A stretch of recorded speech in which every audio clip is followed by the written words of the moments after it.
E no vídeo de hoje eu quero conversar com você sobre quando o dono de um negócio ele passa a ter métricas mais claras para saber quando é o momento certo de contratar e quantas pessoas ele realmente pode contratar ou não. Já quero trazer de antemão aqui que a resposta a esse ponto, primeiro, não existe uma resposta, mas que não é uma situação de somente se pensar a respeito de eu quero trazer pessoas porque as pessoas vão fazer meu negócio escalar mais rápido. Existe um raciocínio mais preciso que vai ajudar você a sair com maior clareza disso nesse vídeo, ok? Então, vamos falar sobre isso hoje, sobre esse raciocínio a respeito de quando devo contratar, quem devo contratar. E antes de a gente começar o conteúdo, deixa eu me apresentar aqui se você ainda não me conhece. Eu me chamo Lucas Vercelino e eu sou o fundador da Decision Pro, onde eu treino donos de negócios a tomarem decisões de forma disciplinada e construírem relações de trabalho sólidas. Essa duplinha faz com que o negócio escale de forma enxuta, altamente rentável, com maior previsibilidade e com a dependência cada vez menor operacional do dono para fazer o negócio crescer. São princípios, são jeitos de pensar, são ferramentas que ajudam o dono do negócio a escalar dessa forma que eu mencionei aqui. Você já vai ter uma noção do conteúdo de hoje, que é uma das coisas que eu bato muito na tecla, eu vou sempre falar disso aqui, porque isso ajuda a ter maior clareza na hora de se fazer contratações, que é uma constante, é uma das atividades que o dono de negócio mais faz à medida em que ele começa a escalar, beleza? Então vamos falar aqui de quando que eu tenho métricas mais claras, para saber se eu posso comportar uma contratação ou não. E é bom também saber quando está faltando clareza, é que surgem alguns tipos de pensamentos também. Então vamos ver como é a clareza e como é quando a coisa está meio nublada e não está no momento certo, Vamos começar então pelo momento mais equivocado, momento em que precisa se fazer um melhor raciocínio, um melhor planejamento sobre isso, Bom, e assim, sempre importante reforçar aqui que eu noto muito que tem palavras que estão esvaziadas de conteúdo, do seu devido significado, Quando eu falo aqui planejamento, é uma delas, é uma das coisas que eu vejo que está dando maior dor de cabeça para os empresários, é planejar sem ter o real sentido do planejamento, Então, planejar não é necessariamente, eu já falei isso em outros vídeos, não é necessariamente você ir lá e criar um cronograma e executar esse cronograma. Isso é fazer um cronograma. Só que muitos donos de negócios estão tratando o planejamento como se fosse isso, por uma falta de base, uma falta de entendimento mesmo do significado. Planejar é refletir criticamente, é escrever a respeito do objetivo, é fazer uma simulação mental do escopo que vai dar de trabalho, do tempo, dos recursos, do tal, que eu chamo aqui, do tempo, do alinhamento que vai precisar ser feito com as pessoas, do orçamento que vai ser feito, se aquilo realmente deve ser feito agora. Um dono de negócio que ele é impulsivo, ou seja, ele age de forma muito sem reflexão, ele vai ser uma pessoa que vai fazer muitas coisas e ele vai acabar executando, só que ele vai perder muitas vezes o senso de prioridade. Então ele vai precisar ter um planejamento. Só que não adianta simplesmente botar um planejamento fazendo tudo que o dono quer. Um dono impulsivo que faz um planejamento sem a devida reflexão, ele vai planejar um monte de coisas e vai se frustrar, é claro, porque não vai conseguir executar todos ao mesmo tempo, mas queira ou não queira, ele vai fazer um planejamento. E ele pode inclusive induzir a equipe a planejar algo que talvez não deveria ser feita. Então, nessa parte, é importante a gente dizer que todas essas áreas que a gente trabalha hoje na gestão, planejamento, crescimento, métricas, ferramentas de gestão, todas elas a gente está sujeito aos pontos cegos, às limitações que a gente tem, as limitações cognitivas, aos nossos vieses. Então não dá para simplesmente usar uma ferramenta sem uma autoavaliação, de falar, putz, será que eu não estou sendo muito viajado aqui nessa meta? Será que eu não estou embrenhando muito para uma área que eu gosto tanto de trabalhar, para um sonho, uma coisa muito idealizada, ao invés de ir para o pé no chão, que eu estou precisando agora? Eu vejo que tem muitos donos de negócio, vou dar um exemplo aqui, muitos donos de negócio que estão começando a escalar e que acabam querendo ter uma abordagem mais de autoafirmação, querem estar à frente lá, fazendo conteúdos ou se tornar mentores, sendo que, tá com um problema grave ali no suporte da empresa, ele precisa ir lá e trabalhar e fazer aquilo que não está tão nos holofotes. Então a gente precisa ter o pé no chão, e fazer as coisas monótonas, disciplinadas e que muitas vezes, na maior parte das vezes, não trazem tanta luz sobre o que ele está fazendo, mas que realmente trazem resultado para o cliente, o espírito de serviço.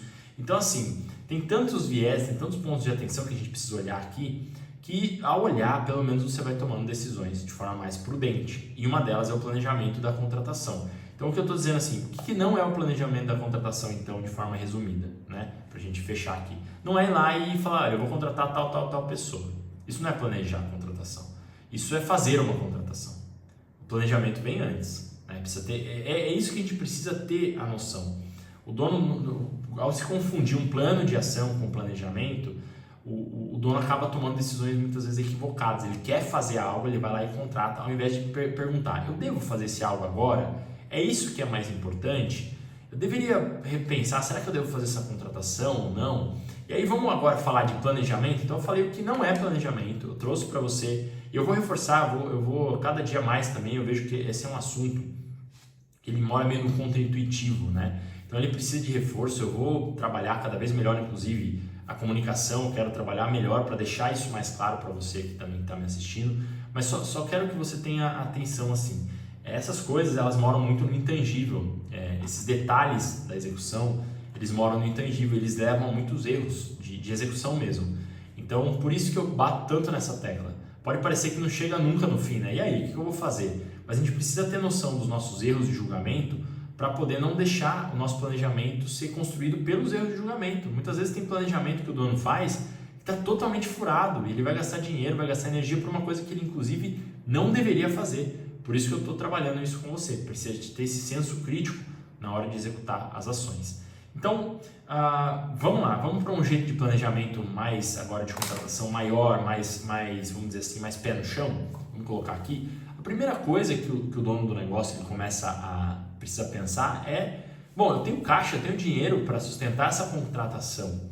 Se essa pessoa não trouxer nenhum resultado tangível ou financeiro, vamos colocar financeiro, tangível nos próximos 3 meses, 6 meses, o que eu quero dizer com isso? Muitas vezes, uma contratação que vai envolver reduzir a carga operacional do dono, que tem por objetivo trazer mais resultados financeiros, ela vai ter um tempo de maturação para poder começar a trazer o resultado.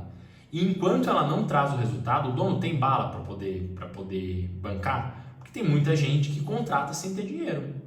Ah, mas eu tenho dinheiro aqui, eu tenho dinheiro para o próximo mês. Então, tem dinheiro para o próximo mês. Mas para assumir uma contratação para os próximos 3 meses, 6 meses, de modo que a contratação possa surtir efeito, aí o dono ele começa a olhar que ele não tem. E muitos donos contam também com resultados muito imediatistas de contratar uma pessoa e achar que a pessoa vai dar resultado no primeiro mês. Pode ser que se a máquina está bem azeitada, se a máquina está bem organizada, pode ser que ele tenha resultado sim, mas isso já não é a regra, tá? Normalmente, quando o dono está estruturando o negócio, as coisas levam um pouquinho mais de tempo. Então, o dono precisa ser bem pé no chão. Então, quando o dono passa a ter caixa, o tempo, esse é um critério importante. Quando passa a ter caixa, o que eu quero dizer ter caixa? Ele tem, para a contratação, tá? Não estou falando dos outros custos. Para aquela contratação, ele passa e fala assim, poxa, agora na minha empresa eu tenho um valor alocado aqui para contratar essa pessoa e compreender que se a gente não tiver nenhum resultado, uma mudança expressiva ainda na empresa nos próximos 3, 6 meses, eu ainda consigo bancar essa contratação sem afetar a minha capacidade de continuar crescendo. Porque muitas vezes no começo do negócio o dono está muito à frente, é muito comum isso, tá? Faz parte. E ele não pode sair da linha de frente nesse momento também. Essa é uma outra coisa, é um assunto para um outro momento, que eu vejo que donos de negócio também tendem, por a rotina ser estafante, demandar muito, acaba querendo sair logo, já jogar nas costas de um contratado recente ali todas as responsabilidades do negócio, que esse também é um erro de julgamento para crescer, beleza? Então assim, bom, conseguiu caixa, tem caixa alocado, né? Tem recursos para bancar aquela contratação. O tempo agora a gente entra no segundo recurso. O dono, você vai ter tempo para treinar aquele colaborador? Porque muitas vezes o dono quer contratar um monte de gente, ele não tem tempo. A estrutura dele tá tão preso no operacional ainda, ele nem se organizou para sair do operacional, nem se planejou para sair do operacional, que ele acaba contratando um monte de gente e ele, cara, muitas vezes ele drena o caixa que ele demorou um tempão para construir ali com contratações erradas. Eu vejo que você que está crescendo, não cometa esse erro, cara. É um erro muito caro. É um erro que tira muitos donos de negócio da jogada e faz assim, traumatizar muita gente trabalhar com gente. Então assim, precisa ter caixa. E aí o tempo, olha lá, o tempo que vai ser utilizado, que você utilizava para botar a mão na massa, agora você vai treinar. Você vai ter um tempo a mais, na verdade, né? Aquele tempo que é utilizado para que você imagina que você bota lá a mão na massa, você vai fazer junto com o colaborador. Você vai treinar junto. Você ainda vai fazer as coisas por um tempo com a mão na massa, mas agora tendo em vista que você vai treinar uma pessoa. Então pode ser que inclusive até a empresa precise de um fôlego a mais nessa parte, porque as coisas talvez demorem, elas aumentem um pouco o tempo de execução. Então o dono não pode imaginar que se ele está na frente ali, ele que faz as coisas na velocidade que ele faz, ele vai fazer um planejamento de 3 meses para as coisas acontecerem na velocidade que ele faz, é um erro de julgamento ele achar que se ele vai trazer uma pessoa do zero ali, aquela pessoa vai conseguir fazer em 3 meses. Não vai conseguir. Normalmente não é isso que acontece, tá? Tem pessoas que são boas, aprendem rapidamente, mas levam um tempo para se inteirar, para aprender. Então, é aquela conversa que vai, inclusive, parece que vai até desanimando. Você fala, nossa, mas tem tanta regra, Lucas, tem tanto raciocínio, tem tanta coisa. Tem, mas é melhor pensar isso agora do que deixar para depois e depois se frustrar e perder dinheiro, muito dinheiro. Então, para todos esses casos, o dono ele vai precisar construir o caixa, e aí esse caixa, que enquanto ele vai usar parte desse caixa que ele está construindo para poder usar o tempo dele para treinar. E a partir do momento que ele treina, ele consegue equalizar melhor o tempo que ele despende para executar, que ele vai estar na linha de frente ainda fazendo algumas coisas por um tempo, enquanto o colaborador aprende. É esse caixa que ele precisa equalizar ali na hora de fazer o negócio crescer, na hora de trazer mais pessoas. O caixa serve para dar corpo, para ele poder crescer. E o tempo, o planejamento que envolve isso, vamos dizer assim, vai demandar o tempo de maturação de um colaborador. Vamos falar de métricas aqui. Pelo menos 20 horas ali para o cara começar a aprender, vai demandar 20 horas de treinamento para o cara começar a aprender o básico, né, da empresa. Depois são mais algumas horas e mais horas ali para ele poder performar melhor. Demanda capacitação, vai demandar tempo de atuação do dono.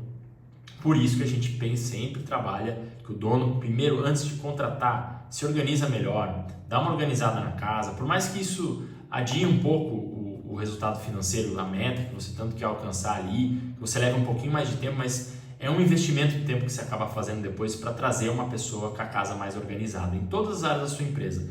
Não evite trazer uma pessoa, se você é a pessoa que faz o suporte, você é um outro parceiro ali ou um colaborador, faz do seu jeito, você já tem intimidade, eles vão fazendo do jeito que faz. Antes de trazer uma pessoa, organiza minimamente a casa, tira um mês para organizar.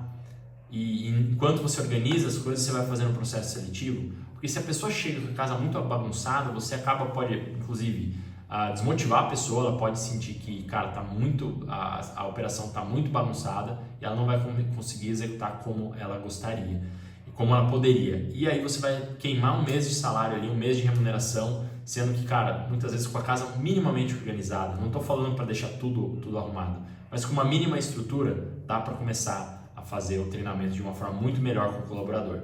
Mas pode ser que esteja surgindo na sua cabeça um outro pensamento. Lucas, mas isso não é coisa de empresa grande, de corporação, fazer um board, empresas que estão crescendo? Não. Isso é uma coisa que deve começar desde o começo, essa cultura de treinamento, para que você possa ter pessoas, e cada pessoa vale muito ali. Uma pessoa bem treinada, bem capacitada, vai trabalhar muito melhor, vai gerar mais resultados para o negócio. E é muito caro ter uma pessoa, esse que é o ponto. Então não dá para fazer de qualquer jeito, beleza? Então o que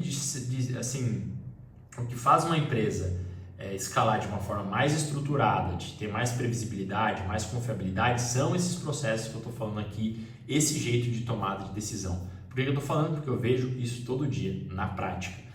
Não é uma coisa que é tão impulsiva, não é uma coisa que talvez seja mais popular no começo, que vá dar mas é aquilo que faz o resultado se sustentar no longo prazo. Tomar muito cuidado com a impulsividade e tendo essas métricas que nós estamos falando aqui para o negócio escalar. Aquele caixa vai servir para como assimilar aquele tempo que muitas vezes a empresa ainda não está faturando porque ela está se estruturando para crescer. Beleza? Espero que você tenha gostado desse conteúdo então. Se ele agregou, considere dar o seu like.